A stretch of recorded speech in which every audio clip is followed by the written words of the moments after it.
So 떡볶이, right? To me, it's the ultimate Korean comfort food. It's so perfect because it hits all those flavors that Koreans love. It's got the sweet, the salty, the spicy. It's the Korean mac and cheese as far as I'm concerned. And you know what? I'm gonna teach you how to make that today. So, let's get started. My name is Chef Matthew Chung, by the way. Right. So, a little bit of carrot.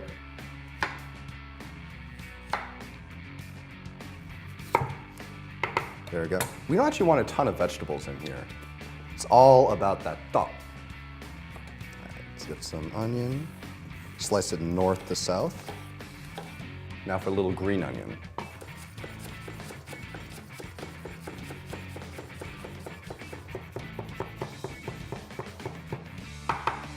Now time for a little bit of cabbage.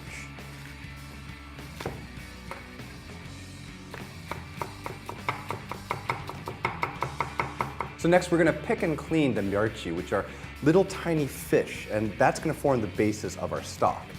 So here we are right here. And what we're gonna do is we're just gonna take out, well, the poop. No one wants to eat poop. I think that's kind of a universal rule. All right, so we have the 멸치 and we have 다시마. This is a form of giant kelp.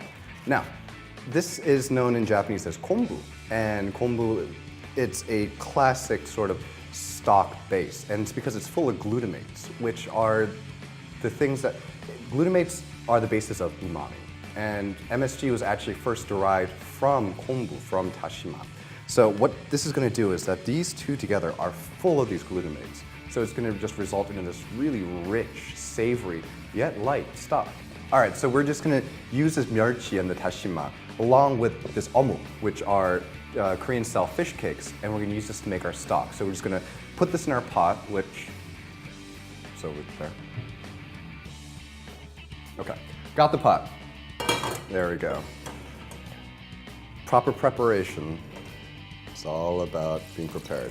All right, so a little bit of water. I put maybe about 300 milligrams in there. Little fire. In this goes, and in this goes. And we're just gonna let this guy simmer for about 10 to 12 minutes.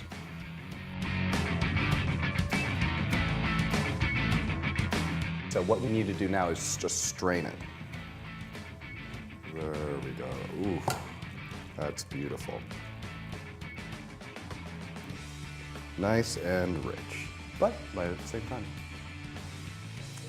All right, so we have our stock right here, and we want this 어묵. So we got our stock simmered, we got our veg chopped, and we got our 어묵 cooked. Now, things are gonna go really quickly, so keep a close eye out. First, pan, get the fire on, put the stock right in there. This is going to form the basis of our sauce. All right. Now, we're going to add all the seasonings right now. So first a little sugar, not too much because we're going to get a little bit more sweetness in there a little bit later. And then now gochugaru, which is Korean red chili flakes. You want to be pretty liberal with these if you're not a wimp. All right, now gochujang. Gochujang is a fermented Korean red chili and soybean paste. We've really got to come up with better translations for Korean ingredients. In any case, give that a little stir just to combine. And then finally, we're gonna put in some 물엿, which is essentially corn syrup. Now, before you balk at me using corn syrup, I'm going to let you know right now that corn syrup added to a sauce like this, it gives it shine and body. So you could hypothetically skip this step, but you're not going to get that perfectly glazed 떡볶이 look that you get in 포장마차. All right. We got some good color going on over here. Nice and dark and red. All right. All right. Now that that's all combined, now we add our 떡.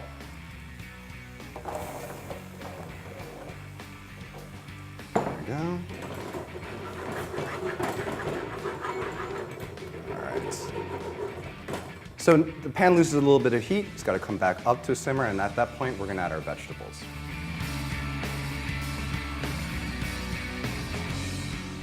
In go our carrots. and our onions.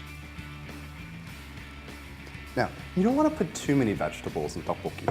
As weird as it is, it kind of ruins the effect because tteokbokki, it's all about tteok and sauce. It's not about vegetables. This isn't a salad.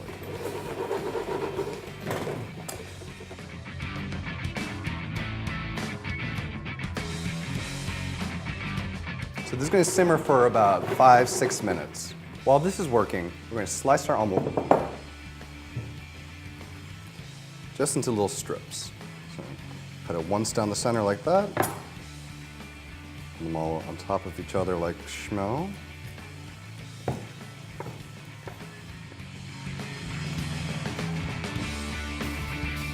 The tteokbokki, right? So it's at this point where we're going to start adding the rest of our ingredients. So in goes our omelette. Toss in our cabbage and our green onions.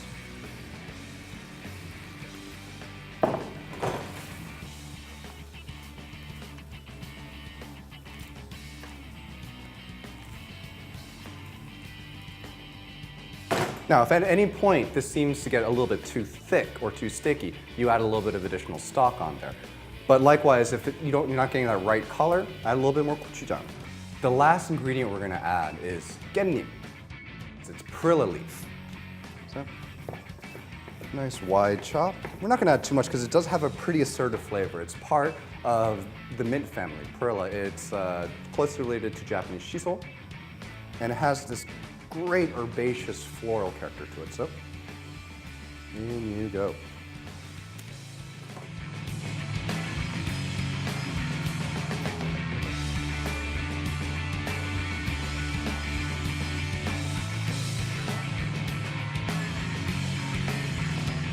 All right, and that is about done. Bring it over here.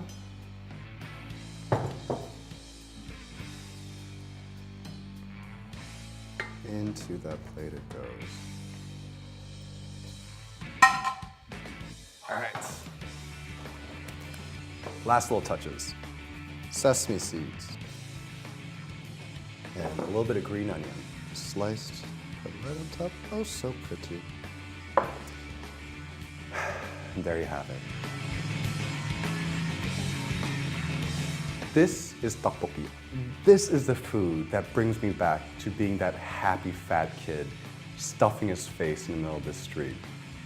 And you know what? It's food like this that makes me proud to say that the fat kid lives on.